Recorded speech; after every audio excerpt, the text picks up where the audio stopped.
A paz do Senhor, queridos irmãos, tudo bem com vocês? Nós estamos aqui hoje ministrando mais uma lição da Escola Bíblica Dominical. Lição de hoje, lição número 10, que tem por título Provai se os Espíritos são realmente de Deus. Pela manhã tivemos alguns problemas técnicos, queridos, e não pudemos transmitir ao vivo a lição da Escola Bíblica, mas estamos aqui, conforme o compromisso, transmitindo, postando no canal 70x7, agora à tarde, a ministração dessa lição gravada, para que você possa assistir com a sua família e não perder nenhum detalhe dessa história maravilhosa de Neemias e o povo judeu ali na reconstrução do templo e na reconstrução dos muros de Jerusalém. Amém? Queridos, a lição de hoje, ela nos aborda justamente sobre a interpretação, o discernimento para saber o que é que Deus realmente está falando ou que é o inimigo que está falando em nossas vidas. Muitas influências não são de Deus em nossas vidas e são do inimigo. Há entre nós, muitas vezes, inimigos, espíritos enganadores tentando nos atrapalhar na obra de Deus. Está entre nós, às vezes, espíritos enganadores, pessoas tentando nos afastar, nos atrapalhar, e nós precisamos ter sempre a vigilância. Então Neemias foi um exemplo maravilhoso, categórico de vigilância e uma pessoa que examinava tudo, se era de Deus ou não. Amém, queridos? Neemias capítulo 6, verso 10, fala assim, vamos fazer a leitura bíblica rápida para a gente poder entender melhor o que justamente aconteceu com Neemias, que ele veio a entender, ele veio a precisar fazer esse discernimento entre o que era de Deus e o que não era. Neemias capítulo 6, verso 10 diz assim: E eu, quando entrei na casa de Semaías, filho de Delaías, filho de Metabel, ele me disse: Vamos juntos à casa de Deus, ao meio do templo, e fechemos a porta do templo, porque virão te matar. Sim, de noite virão te matar. Essa foi a palavra do profeta Semaías a Neemias. Só que Neemias não era bobo, ele não estava ali colocado ali na posição de líder porque era qualquer um. Não. Em primeiro lugar, ele tinha poder, ele tinha a direção de Deus. E segundo, ele foi escolhido pelo próprio Deus para estar naquela posição de liderança. Então Deus, quando coloca alguém na posição de liderança, ainda que a pessoa se ache incapaz, mas Deus dá o preparo, Deus dá a capacidade e Deus vai à frente protegendo e guiando aquela pessoa. Então, queridos, essa foi a palavra que o profeta entregou a Neemias, mas nós precisamos entender que tudo nós precisamos examinar. A palavra-chave dessa lição é examinai. De que forma, queridos? Nós vamos entender quais são as formas para nós examinarmos se a profecia é de Deus, se não é, se aquela palavra que foi dada é de Deus ou não, ou se provém de algum desses espíritos enganadores. Nós precisamos examinar. Uma coisa é certa, queridos, não tenha medo. Não é pecado examinar, não é pecado julgar, analisar a profecia ou aquela palavra. Não é pecado nenhum. Pecado seria você obedecer de olhos fechados e achando que aquilo é certo e Deus mostrando, dando sinais que você está errado e você insiste porque acha que aquilo ali foi uma profecia de Deus. Então não é pecado nenhum examinar. Ah, mas o profeta vai achar que eu estou duvidando dele. Se for profeta de Deus, ele entende, ele conhece a palavra, ele não vai zangar porque você está analisando as profecias. Se o profeta for de Deus, ele vai entender que isso é necessário ser feito. Amém?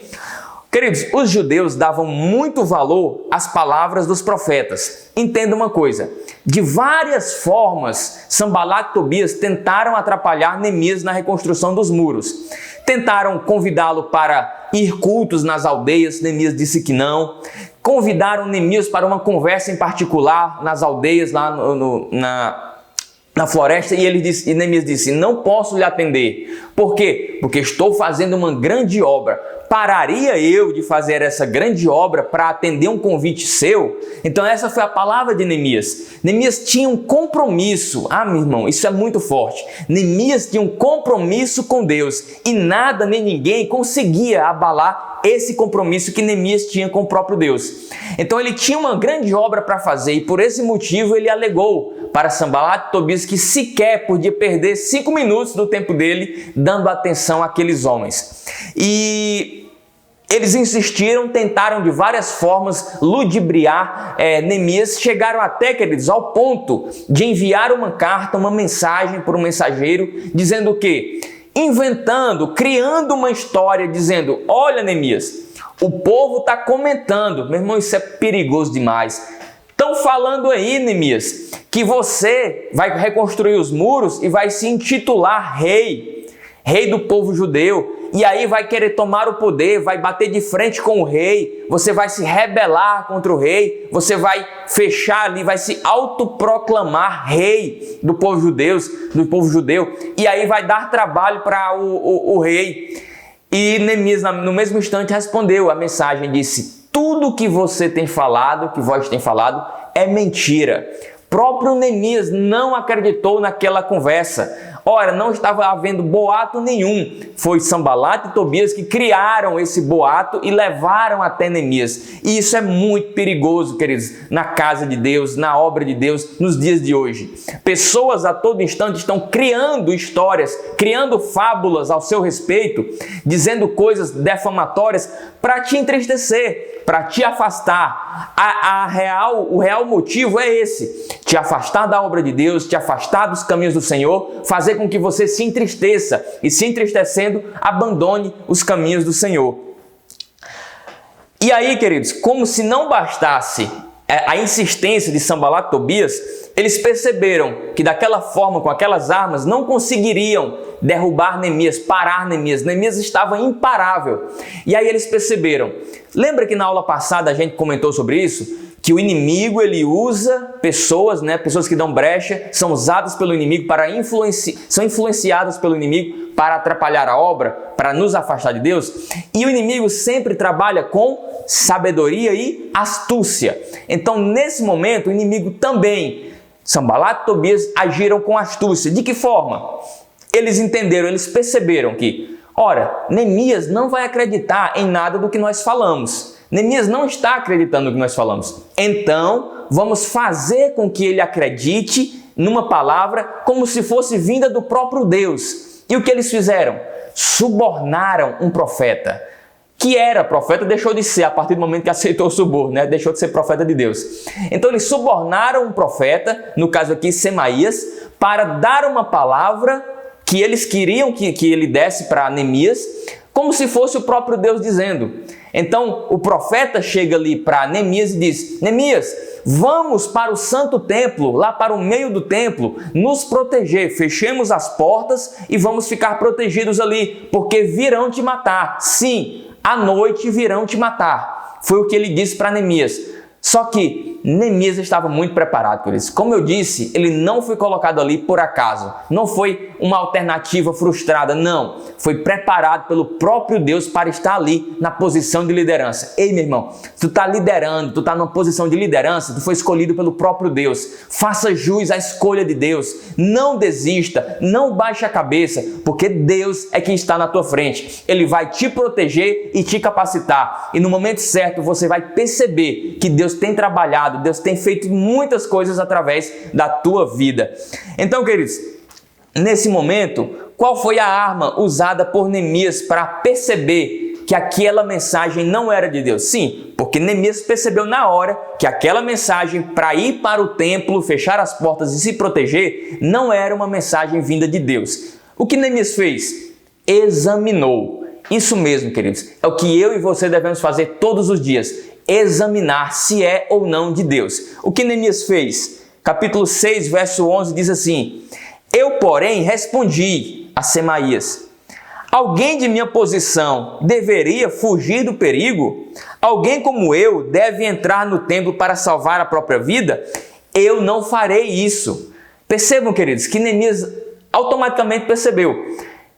Neemias, como líder, deveria abandonar a batalha? Neemias, como líder, deveria abandonar o seu povo? Neemias, como líder, deveria temer a sua vida em detrimento da vida dos seus liderados? Em momento algum, queridos. Então ele percebeu, Deus nunca mandaria um líder se esconder. Deus não mandaria um líder fugir. Deus colocou Neemias na posição de liderança para batalhar, para guiar, para liderar aquele povo. Então, o primeiro item aqui que Neemias viu que era furado, que estava furado, era esse. Segundo, queridos, Semaías, o falso profeta aqui, disse para Neemias: vamos entrar lá no meio do templo.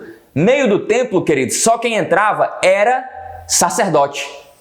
Então ele, Semaías, como profeta, poderia entrar, mas Neemias não era sacerdote. Então Neemias jamais poderia entrar naquele lugar. Então ele percebeu aí mais um furo na mensagem que foi proclamada, que foi profetizada para ele. Então duas coisas aí não bateram. Primeiro, que um líder não deveria se esconder. E segundo, que ele, como não era sacerdote, não poderia entrar no meio do templo. Então Neemias percebeu na hora que essa mensagem era errada, que essa mensagem não provinha de Deus. Amém, queridos? Meus amados, a Bíblia nos mostra, nos revela a existência de falsos profetas. Então, os falsos profetas, seja por suborno ou seja por influência maligna para acabar com a obra de Deus, eles sempre vão existir. Isso mesmo, queridos, até o dia da vinda de Jesus, os falsos profetas vão surgir em nossas vidas.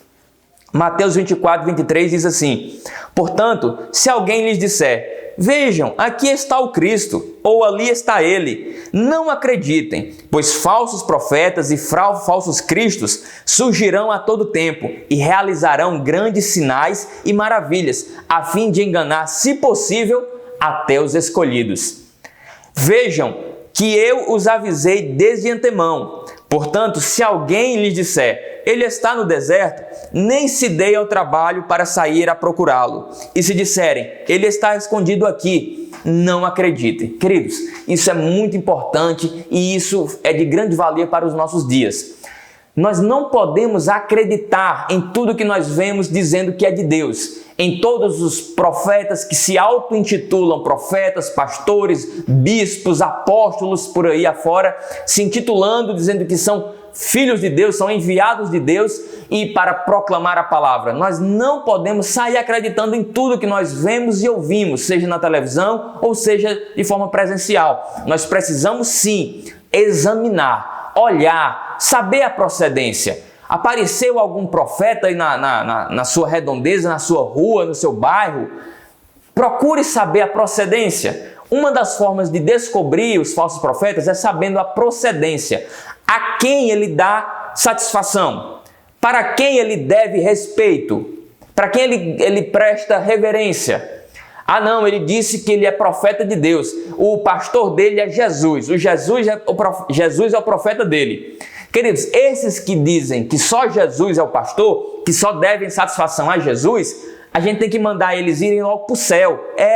Porque para quem diz que o pastor é só Jesus, tem que estar lá no céu. Porque aqui na terra a palavra de Deus é poderosa e fiel para dizer que o próprio Deus nos deu pastores. Isso mesmo, queridos, é a palavra de Deus que nos afirma, nos garante. Deus nos deu pastores. Para quê? Para cuidar, para apacentar, para serem anjos de Deus para cada um de nós. Então todos, independente de quem seja, se dizem homens de Deus, profetas de Deus, eles têm que ter pastor, eles têm que ter procedência. Temos que saber de onde eles vieram. Outra coisa, queridos, antes que um profeta de Deus saia visitando casas, visitando igrejas, ele precisa visitar, em primeiro lugar, onde ele chegar, procurar o pastor, saber a procedência daquela igreja, daquela denominação, procurar o líder. Se esse profeta chega e vai direto fazendo visita, fazendo trabalho, fazendo movimento, já é para se suspeitar, queridos. Preste muita atenção, seja muito vigilante nisso, queridos.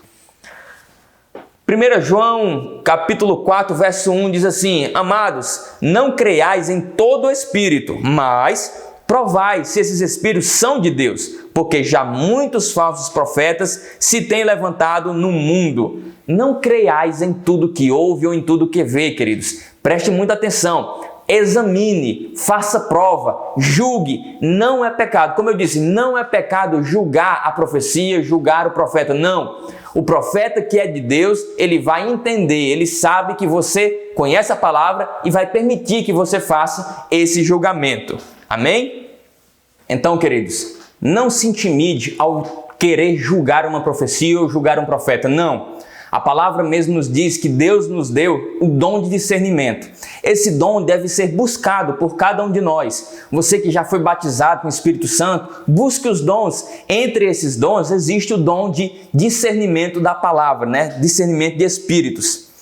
1 Coríntios capítulo 12, verso 8 diz assim: porque a um pelo Espírito é dada a palavra de sabedoria, a outro pelo mesmo Espírito dado a palavra da ciência, e a outro é dado a fé, a outro pelo mesmo Espírito o dom de curar, e a outros a operação de maravilhas, profecia, e a outro é dado o dom de discernir os espíritos. Sim, é um dom que cada um de nós pode buscar. E a palavra fala que Corinto tinha os 9 dons do Espírito, dentre eles o de discernir os espíritos.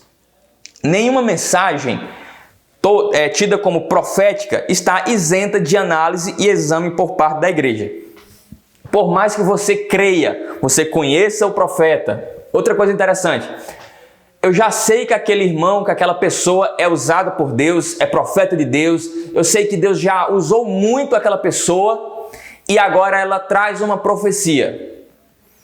Por conta do passado daquela pessoa, da vida egressa daquela pessoa, que já teve assertividade, né? Já mostrou que era profeta de Deus. Eu posso, dali para frente, confiar cegamente? Não, queridos. Por mais que eu conheça o profeta, por mais que a gente entenda que ele já foi usado por Deus, mas nunca, nenhuma profecia está isenta de análise.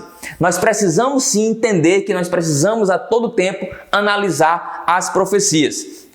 Por quê? Porque ninguém está isento. E esse profeta, ele mesmo tendo sido usado por Deus, ele pode ter se desviado, ele pode ter se rebelado, pode ter mudado o foco do seu propósito e não mais está entregando mensagens dadas por Deus, mas sim dadas como o exemplo aqui de Semaías, que foi subornado, né, por aqueles homens para entregar uma palavra que não era de Deus. Então, por que devemos julgar as profecias? Em primeiro lugar, devemos julgar em obediência a Deus, a obediência à palavra. Porque a própria palavra nos ensina: examinai as profecias, examinai os espíritos para saber se são de Deus ou não. Então, em primeiro lugar, nós estamos obedecendo. Depois, os que profetizam estão sujeitos a falhas, queridos. Então, exatamente, foi o que eu acabei de falar. Pessoas que já foram muito usadas por Deus, elas podem vir a falhar, errar. Tanto podem estar profetizando algo que outras pessoas mandaram, algo influenciado pelo inimigo, ou algo que eles acham que é de Deus. E muitas vezes não é. Amém? Olha só, para a gente entender isso bem claramente. Pode haver também conhecimento prévio do profeta, ou o profeta falar alguma coisa por conta própria. Isso é muito perigoso.